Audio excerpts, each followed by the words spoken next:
Hello, everyone.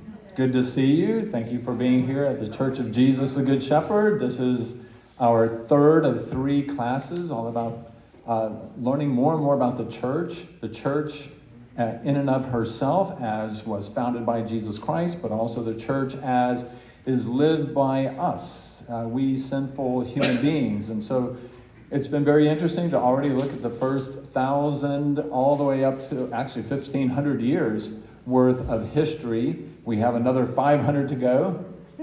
You may remember that last week we kind of left off with Martin Luther nailing the 95 Theses on the church there in Wittenberg, and basically with the hope that the Pope would take notice and from within the context of the church be able to reform.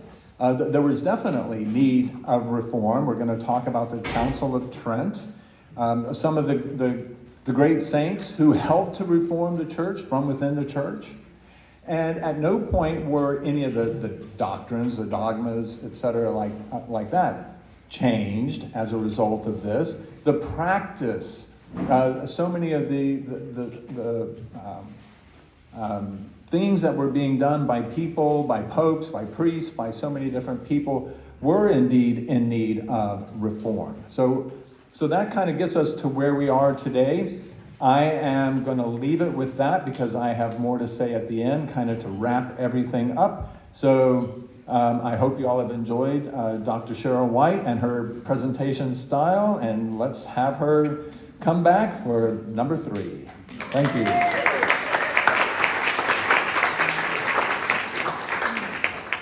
All right, good evening, everybody. I came just for the food. I don't know about you, but I came for that. The food was really good. So yes, as Father mentioned, we left off last week with sort of a pivotal moment that Martin Luther, of course, wrote his 95 Theses against the Salem Indulgences, and that's where we left it.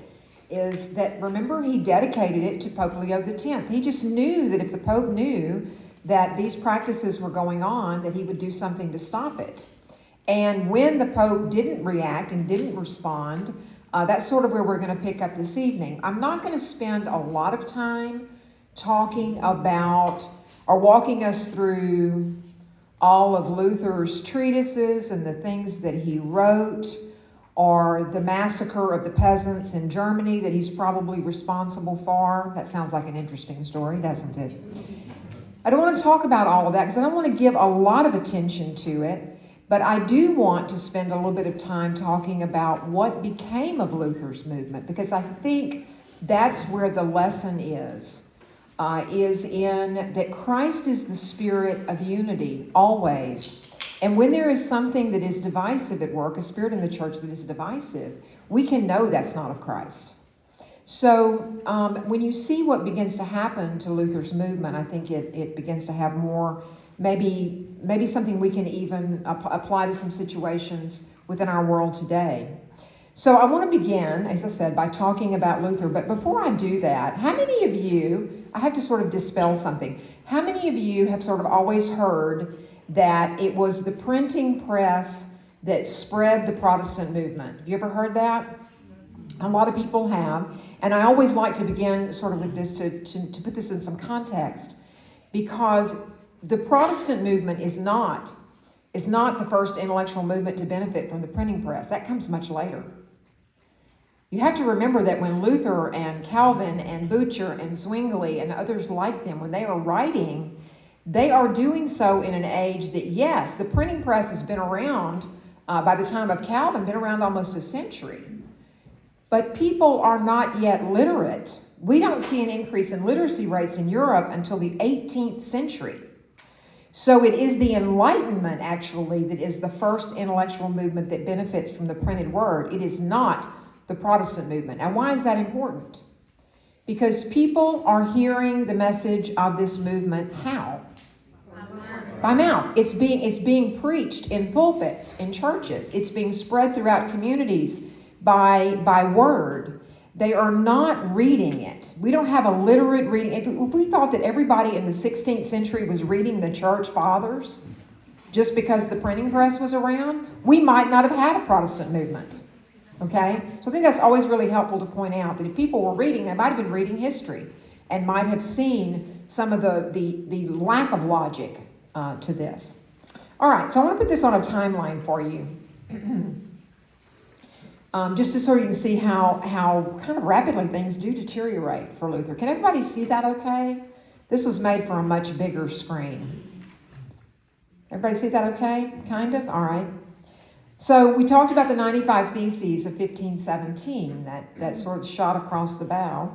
And then by 1519 to 1520, because Luther is not getting the attention that he wants from the Pope, essentially Leo X is kind of ignoring him, and he basically says, he even makes the comment, Luther's a drunk German. Right? Leave him alone. He's going to come to his senses. In Father's podcast, some of you might have heard that quote from Leo X about, what fatherly charity have I omitted that's allowed this to happen? And so Leo X took a sort of a stance of standing away from it for a while to see what was going to happen. Well, from 1519 to 1520, you see the publication line here. He's publishing something called Against the Antichrist, which is addressed to Pope Leo X. He refers to the Pope as the Antichrist. And then in something called the Babylonish Captivity, he actually is sort of an intellectual attack on the sacraments. And he wanted to go and apply his doctrine of sola scriptura. Everybody listen to that podcast, Sola Scriptura. He wanted to apply that test to the sacraments. And he determined that there were really only 3 sacraments that you could find in sacred scripture. Okay? The Eucharist, baptism, and confession, reconciliation, sacrament of penance. Well, then he thought about it, he published that, and he thought about it and said, no, there's really only 2. So he revised his revision of the sacraments in a second edition of this particular publication. Okay? So then we see that in 1521 he was excommunicated. That bull of excommunication came after calling the Pope the Antichrist. And what happened next is really interesting. What happened next is really interesting because it is said that when the papal bull arrived that excommunicated Luther, that he burned it. So I don't know how many of you remember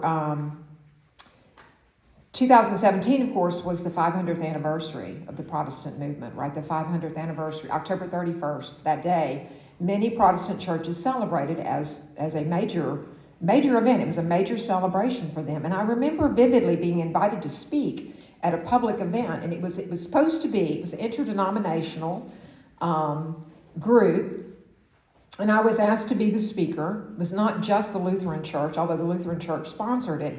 It were several other entities. And I was to be the keynote. And then I learned, guess what? They were going to print a copy of this papal bull that excommunicated Luther, and they were going to burn it. And I said, I don't think I'm going to be your keynote speaker, right? I think you're going to need to find someone else. But this is really sort of the point of no return for Luther is the excommunication. And then what happens next is that he really begins to depend more and more upon the German nobility to protect him because he actually was living in exile in Saxony. It was the elector, the duke, as we would call him, of Saxony who protected him, gave him a place to live. And it was there that he began to translate the scriptures into German. He did rendered first a German New Testament, and then he rendered a full translation of the Bible, as you see, between 1522 and 1525. So what's interesting about his translation of the scriptures and his own compilation of the Bible, is that he rearranged the canonical order of the texts. He took one of the epistles of John and Hebrews and put them at the end because he didn't think they belonged in the order where they were. And he actually removed the epistle of James in the first version of this because he didn't think that James's theology was correct. So my question to you is the same question I would ask in my history of Christianity class if I'm trying to elicit some sort of an intellectual reaction. By what authority does Luther do this? His own. So do you remember we talked about this before, that if you think about to the medieval mind, the question would have never been something like that, the individual. It would have been more, by what authority do you say this? Right? The church is the authority. By what authority do you say this? And so if Luther were asked that question, by what authority do you do this? He would say, my own. My own. All right? So this is the very beginnings of individualism. And if you tracked this out sort of on a trajectory of where this leads, we are now living in an age called postmodernism. Although increasingly I'm hearing we are post-postmodern. We are so over being postmodern. We are post-postmodern. I haven't quite wrapped my head around what that means yet, but certainly beginning after World War II, we entered a new age, a new intellectual age. And in this age, it has gone from, by what authority do you say that, right, to perhaps the Enlightenment question would be, where is your evidence, where is your proof? To today, the question is, I don't know, what do you think? What do you think? Because you see, you as an individual matter more than the collective whole. It's what you think. It's relative to you. It's your truth. And I even hear young people say this. Well, that might be true for you, but it's not true for me. There is no objective truth. And the beginnings of that come straight out of this Protestant movement.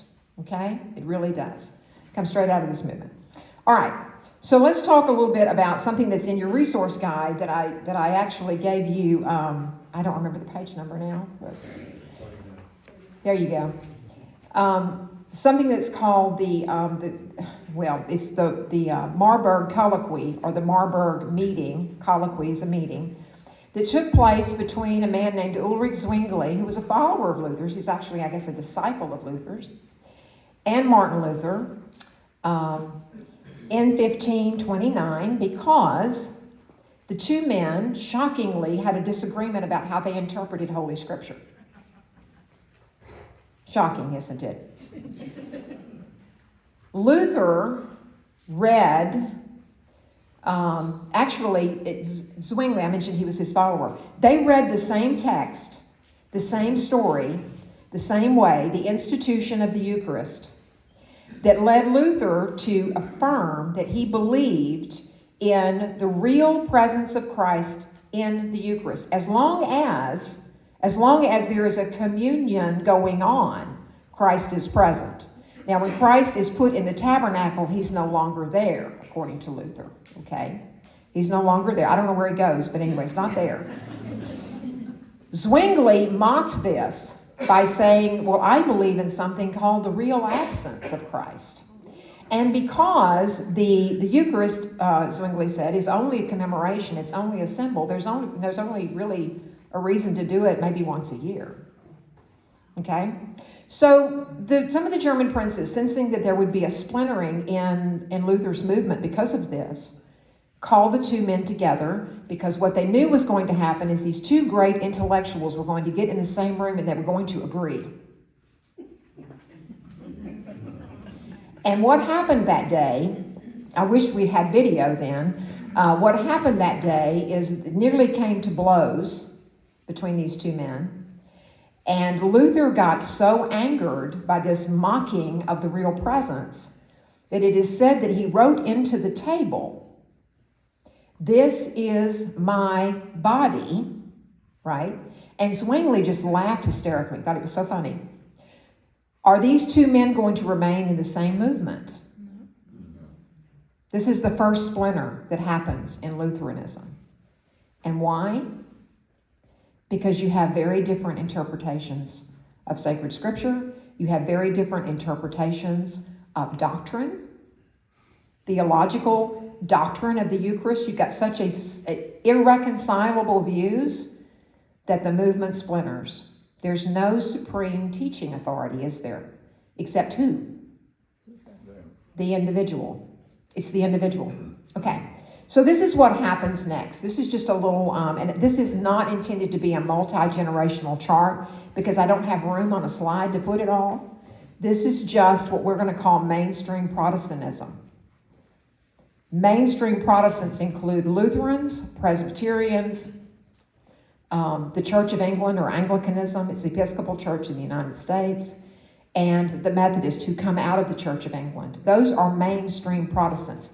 Anybody else, Baptists, any of the evangelical churches, most of them are 20th century, very modern, they're actually what we call post-Protestants. They come out of these groups much later. But these are the original ones. So Zwingli, of course, takes his movement one way because he doesn't believe in infant baptism. The church is wrong about infant baptism.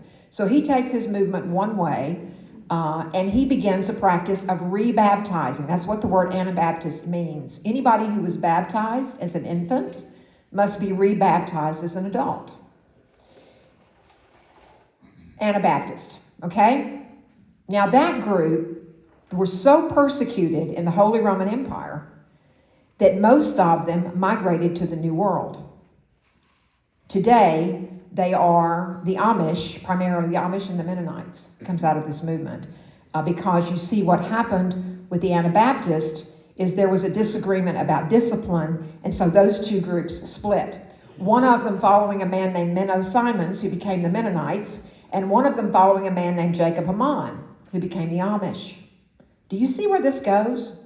Okay. So they migrate to the New World. The only thing I can tell you is, but the great thing about the Anabaptists is that this is one thing that Lutherans and Calvinists and Catholics could all agree on. They all hated the Anabaptists. So it sort of gave them, something to unite around, something negative, right? Well, then Calvin, of course, who we're not going to be spending any time talking about at all, John Calvin, was actually a lawyer. He was not a theologian at all. But he began the Reformed Church. That church exists today primarily as Presbyterians, and then the Church of England, which would make an interesting talk, but I am going to make reference to its founder in just a moment. And you see Methodists come out of that group, right? That's John Wesley's movement that comes out of that in the 18th century. And now the Methodists have done what? Split. Actually, they split before the Civil War, too. And now they've split again. So this is what my point was about when the authority becomes the individual and nothing greater than the individual. This is its legacy. So the true Reformation happens at the Council of Trent. Reform only happens from within an institution. You can't be outside of something and reform it. So this is why, I don't know if you've noticed this, but I don't use the term Protestant Reformation. Have you noticed that? I don't use that term. The Protestant movement or the protest movement, because Reformation means that there's something that is renewed and reformed from within. You can't be outside of it. However, as Father Peter pointed out in one of the podcasts, and I think it's important we Catholics recognize this, the Protestant movement shone the light on some significant abuses that had to be addressed. Okay? What I think we don't spend a lot of time talking about is that those efforts to reform were already really underway. It's just that this movement sort of put it in high gear. Okay, so I want to talk just a little bit, because this is involved in one of Father Peter's podcasts too, about some of the reactions across Catholic Europe. How were people responding to Luther? This was a huge firestorm of controversy.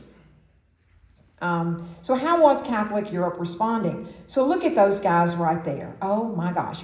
So moving from left to right, that is Francis I, who's on the throne of France. That is the Holy Roman Emperor Charles V in the center, who also happens to be reigning right at this point in time as King Carlos I of Spain. Okay?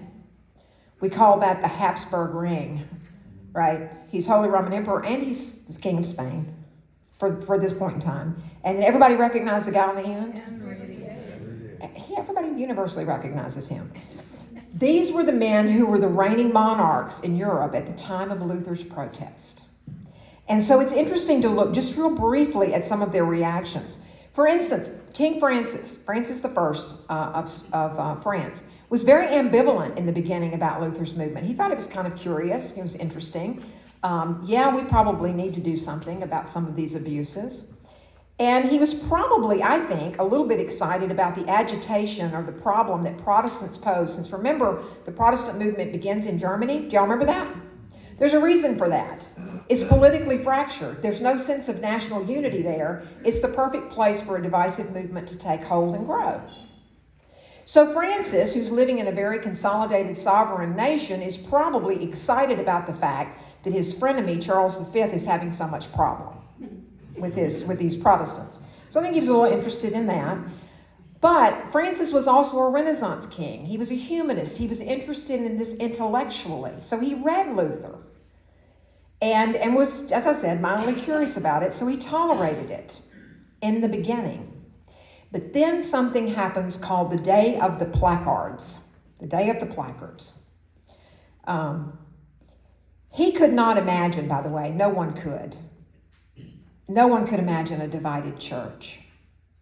So as Luther's movement continued and then Luther was excommunicated, nobody could have conceived that that would mean that Luther would actually start a new church, which we know, right, he didn't start a new church, but that he would do his own thing. Nobody could conceive of that. And then came, as I said, October 18th, 1534. Parisians entered their churches one day and found placards that were placed in the pews, that were placed along the walls, out on the public street, reading, quote, "The true articles on the horrible, great, and insufferable abuses of the Pope." Okay? Really offensive stuff. And there was a man named Antoine Marquart who actually wrote all of this, and he actually wrote it, helped plant the placards throughout Paris, and then he fled to Switzerland. I'm just going to drop this bomb and I'm going to leave. Smart guy, because King Francis was no longer lukewarm about this at all. Several executions followed, and King Francis then insisted that there be frequent processions of the Blessed Sacrament throughout the streets of Paris. This was his reaction to Luther. That's when John Calvin, by the way, who was living in Paris, decided he would go to Switzerland too. So he did. Then we have, I mentioned Charles V, or Carlos I of Spain. He had more trouble than any of these guys because it's in the German states that this is happening.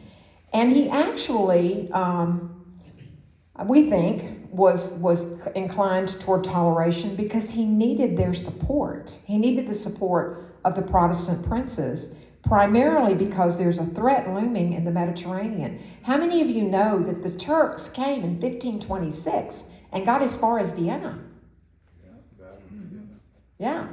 So Charles V is thinking, sort of proactively that he needs these Protestant princes.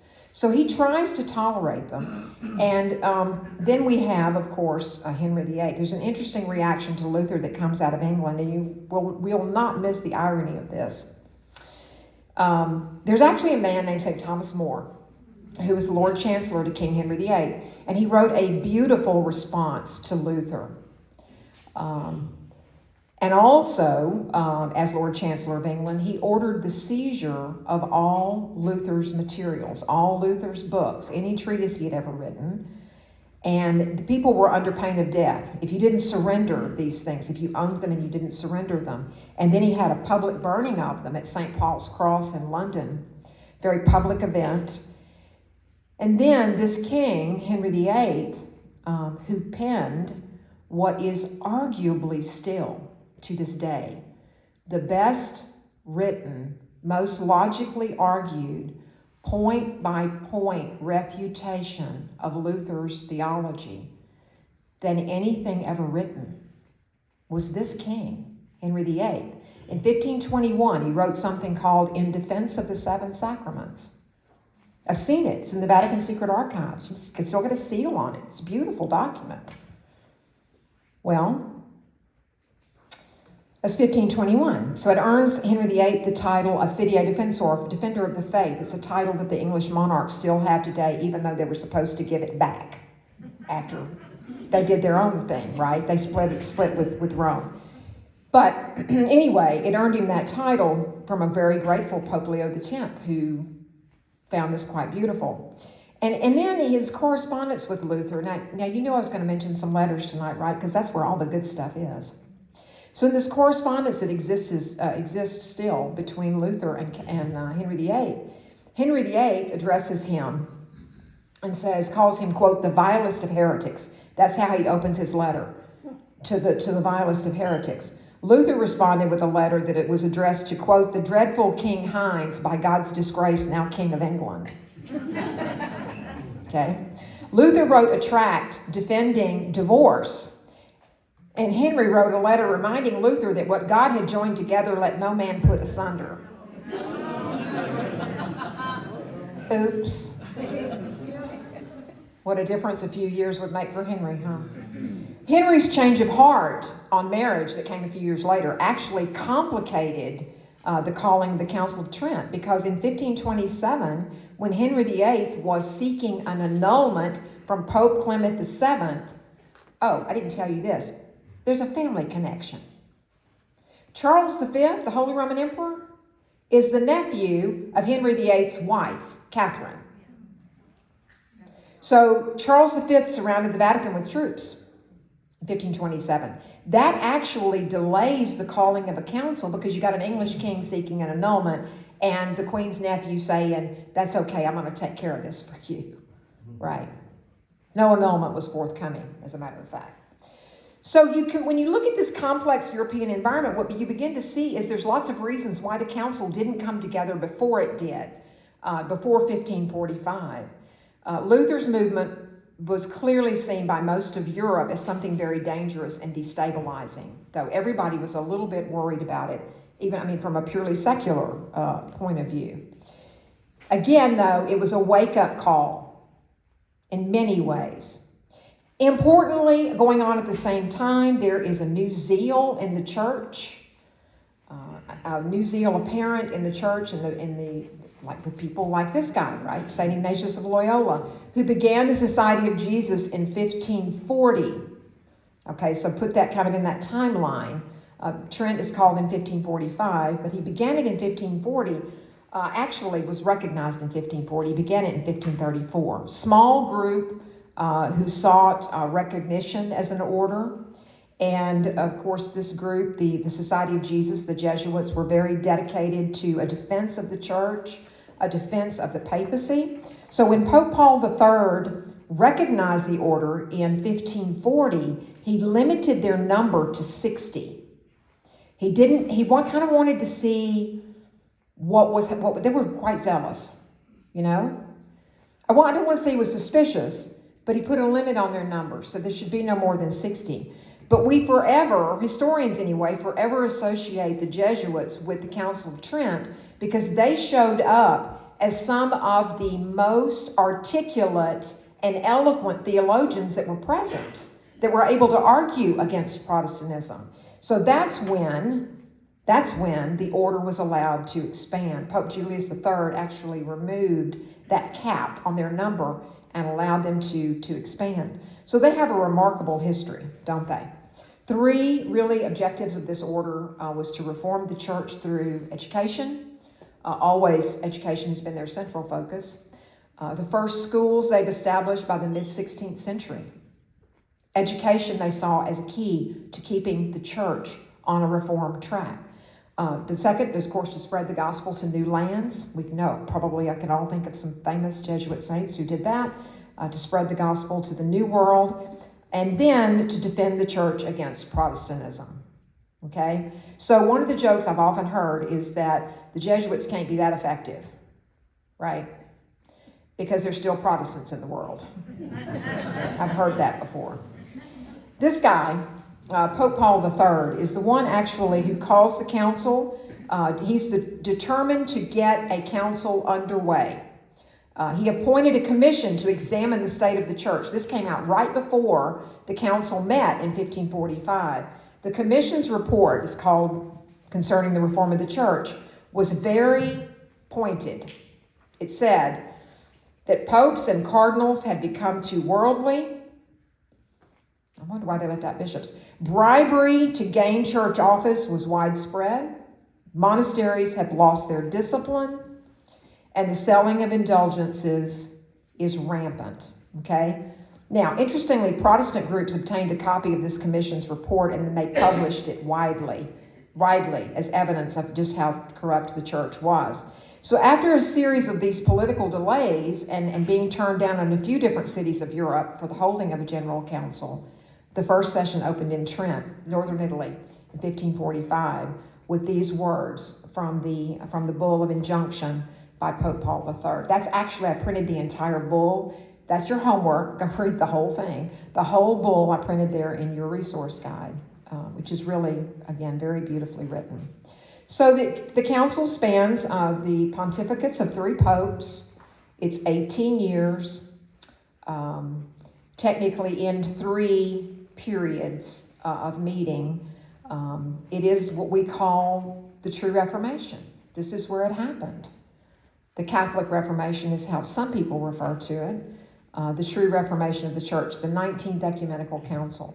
So we have 3 main sessions, 1545 to 1547, 1551 to 52, and then 1562 to 1563. So these 3 popes. Okay? More than 300 years, people, are going to pass before the next council. When's the next council? Bonus points for anybody that knows. Vatican I, right. 1869, more than 300 years. Typically human. It's a good time to point this out. Do we need to talk again about the church being a human institution? Typically human, the council brought together a variety of competing agendas into one place. Okay? Some churchmen, probably members of the papal curia, those people who were probably the most privileged in Rome, some of those people actually refused to look at any reforms because they were, of course, concerned about their own personal lifestyles. Bishops from France wanted a stronger, more independent role for the church in France. The Jesuits, on the other hand, showed up and stood very firmly for papal supremacy. Some of the council delegates, actually, the Holy Roman Emperor Charles V was there. He wanted Protestants and Catholics to try to reach a compromise. So Protestants were invited to the first session of the council. Under pressure from the Holy Roman Emperor, Protestants were allowed to be present. And then they showed up at the second session and decided to leave when they realized that out of the dogmatic constitutions that came out of the second session, they decided they didn't really, kind of wasting their time, right? But when Protestant demands were not put on the agenda, this is sort of when some people would say that it was already decided. And it was, because this was about reforming the one true church. It was not about making concessions to people who disagreed. It was about what is objective truth. What has the church always taught? What is the deposit of faith that was received from Christ and the apostles? The truth. Okay? In a few instances, the delegates actually came to blows. Again, wish we'd had video cameras, right? On the issue that had sparked the Reformation in the Protestant world, what they called the Reformation, what sparked that was the selling of indulgences, remember? Well, on that particular issue, the church did reform itself. The council abolished the practice of selling indulgences and halted some of the worst abuses in the selling of offices. Those were the top major things that were addressed in the first session. And the council then passed numerous measures to stop what they saw was a corruption of the morals of the clergy and a lack of education for the clergy, which was another major issue. It reaffirmed traditional understanding on every single point and rejected Protestant teaching on every single point, every single subject, doctrinally. Okay? So, there you go. I'm just run through those really quickly. I put them up there so you could see. The first session, this should be no surprise. affirms the Nicene Creed, affirms the canon of Scripture, denounces sola scriptura, the deposit of faith, our sacred Scripture, sacred tradition make up the whole of divine revelation. There is no individual divine revelation that is now going to be part of the church. And the Vulgate of St. Jerome is the only authorized translation of the Scriptures. The second session affirms transubstantiation, and there are many decrees on the conduct of the clergy, the morals of the clergy that come out of this. The third session affirms the veneration of relics, which had been something that had been attacked by Protestants. It affirms the doctrine of purgatory, again, something that was Protestants really attacked. And then we have a new Roman catechism. There is a Roman catechism that comes out of the third session that was promulgated by Pope Pius V. So a lot of really important stuff came out of this council. This is our Reformation. It is the Catholic Reformation. And what's interesting is that Luther and others like him who actually began their own movements and went in many different directions, those groups have promulgated various confessional statements. For instance, in the Church of England, there was something that was originally called the Act of the 42 Articles. No, actually, first it was the Act of the 6 Articles, and then it was the Act of the 42 Articles, and then it was the Act of the 39 Articles. And none of those are doctrinally valid today. Do you see what I'm saying? It's like it changes with the culture and it changes with the time. So, one thing that Trent addressed was the role of sacred art, and I just have to mention this because it's fun, okay? Was the recognition that how important sacred art is, how important beauty is to us in our tradition, and as always calling us to contemplate higher principles. But one of the things that Protestants had been quite rightly critical about, perhaps, was that some of the art they thought was a little bit lewd. And incorporated lots of pagan elements into it. And the Protestants were very critical about this, and this is why this ended up on the agenda, was at least to briefly touch upon sacred art. Michelangelo's Last Judgment on the altar wall of the Sistine Chapel is a cautionary tale about this, why the council addresses this. I want you to, we're going to zoom in just a second. Look at this. This is the center of it's not the center of the painting, but it's where linear perspective, it's where your eye would take you, is to this image of Christ. It's Jesus looking like the god Apollo. This was the Protestant criticism of it, that he didn't look like Jesus at all. He looked like the god Apollo. And it's interesting we don't tolerate much deviation to this day from the image of him that was fixed by the 6th century. We're going to talk about this maybe later in a shroud talk, but there's an image of Jesus artistically that the standard is fixed by the 6th century, and we don't really tolerate any deviation from that. So when Michelangelo painted him this way, people were very critical. Now I want to tell you the story real quickly about a papal secretary named Biagio Ticena, who happened to be walking by Michelangelo's work when it was in progress, and none of these figures, let's back up, none of these figures had any clothing on them. Okay, they were all nude. And he went to Pope Paul III and complained that it really was something that was more suited for a brothel in Rome than it was suited for the papal chapel. And he complained vigorously and said these people need to have clothes on them. So Paul III, who was terrified of Michelangelo, by the way, because he had this incredible temper, Paul III very gingerly went to talk to Michelangelo and suggested maybe you could clean it up a little bit, just a little bit. And, Michelangelo said, okay, I will. And so then, as you can see, probably can't see in this size, but what you see is the Last Judgment is that Christ's there at the center, and you've got souls that are ascending to heaven, and you have souls that are going to hell, right? And as one of the souls who is suffering in hell, is Biagio Ticena, who is the papal secretary who went and complained. So he is in the bottom right corner, and y'all, this is a portrait. Everybody knew this is who this was. It's a portrait. And so, and you see he's wearing donkey ears. Well, he's being tortured in a particular way too, but he's wearing donkey ears, universal symbol of jackass, right? And when Biagio Ticino went to Pope Paul III to complain, Pope Paul III said, "I'm sorry, but my jurisdiction does not extend to hell." So if you see the painting today, just take note of the bottom right corner. That's probably the most famous figure in the painting and often overlooked. But anyway, this is why, of course, that after Trent, there's actually a covering. This is not Michelangelo's work, but there was a covering of all the figures in the Last Judgment. It's called the Great Fig Leaf Campaign. And sacred art began to take on a different demeanor. I don't know how many of you know this, but this is when you see the break to the Baroque, like Caravaggio. You see the lights and the darks come together to contrast, to create both spirituality and sensuality. You get both of them.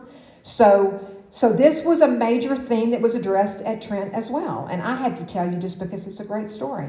So I mentioned that Pope Pius V also promulgated this new Roman Missal in 1570 in the wake of the council. And of course, because the Mass now varied a little bit from location to location, and also depending upon the level of literacy of the clergy in any given area, there's a great emphasis on clergy education and the establishment of seminaries. St. Charles Borromeo, the great Cardinal Archbishop of Milan, was really the cheerleader of that, the champion of that, to promote the cause of having seminaries, actual really seminaries everywhere to educate priests. And so some diversity, of course, is necessary. You know, you've got to have some diversity in the church in order to be truly Catholic. But there was so much difference in the way the Mass was celebrated that standardization really seemed a priority. So we have a new Roman Missal in 1570, and of course this is the Tridentine Mass. So I'm going to take a breath there.